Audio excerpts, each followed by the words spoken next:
मी सारी जिंदगी माझी तुला जपणार आहे।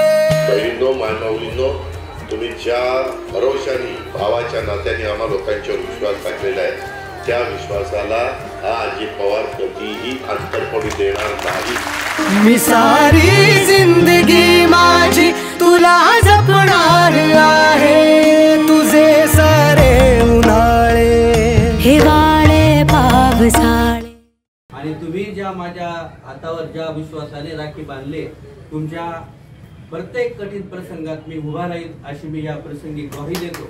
स्वप्न पाहता जाना तू बस खुशीत राहना, तू स्वप्न पाहता